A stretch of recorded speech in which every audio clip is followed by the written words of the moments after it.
మీ అందరికీ వెపన్ అంటే తెలుసు కదా, ఆయుధము, ఒక గన్.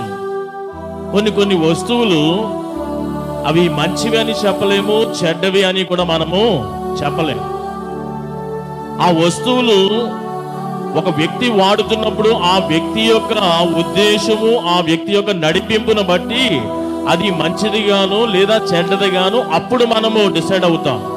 ఒక ఆయుధము, ఒక గన్ను ఒక సైనికుని చేతిలో ఉంటే మనకి ఎలా ఉంటుంది? ఒక ధైర్యము, ఒక కాపుదల, ఒక సంరక్షణగా ఉంటుంది. చాలా ధైర్యంగా ముందుకు సాగుతాం.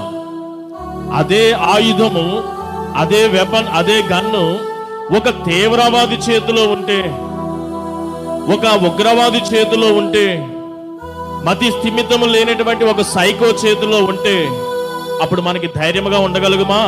ఆయుధము ఒకటే, కానీ అది ఎవని చేతిలో ఉంటున్నదో వానిని బట్టి, వాని యొక్క ఆలోచన విధము, ఉద్దేశమును బట్టి, ఉపయోగించే తీరును బట్టి ఆ ఆయుధము మంచిగా వాడబడుతుందా చెడుగా వాడబడుతుందో మనము చెప్పగలుగుతాం. ఎందుకు ఈ మాటలు చెబుతున్నానంటే, ఈ దినాన మీరు కూడా ఒక ఆయుధమే.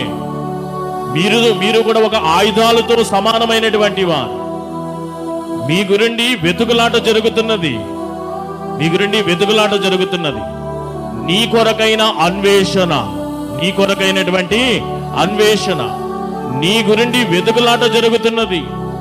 ఒక ఆయుధము, ఒక గన్ గురించి ఒక సైనికుడు వెతుకుతున్నట్లుగా, లేదా ఒక తీవ్రవాది మరి ఒక కోణంలో వెతుకుతున్నట్లుగా నీవు కూడా ఒక ఆయుధమే. ఆయుధం అనబడుతున్న నీ గురించి ఇద్దరు వ్యక్తులు వెతుకుతున్నారు.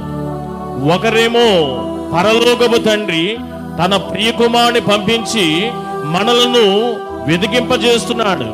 నశించిన దాన్ని వెతికి రక్షించడానికి మనుష్య కుమారుడు ఈ లోకానికి పంపబడ్డాడు. మరి ఒకరు కూడా వెతుకుతున్నారు, అపవాది అయినటువంటి సాతానుడు. అపవాది ఎందుకు వెతుకుతున్నాడంటే, సువార్త ఈ పత్రికా పాఠ్య భాగంలో అక్కడ చాలా చక్కగా రాయబడి ఉన్నది 7వ వచనములో. ఆ అపవాది అయినటువంటి సాతానుడు గర్జించు సింహము వలె ఎవరిని మృంగివేయుదునని అటు ఇటు తిరుగులాడుచు వెతుకుతూ ఆయన తిరుగుతున్నాడు.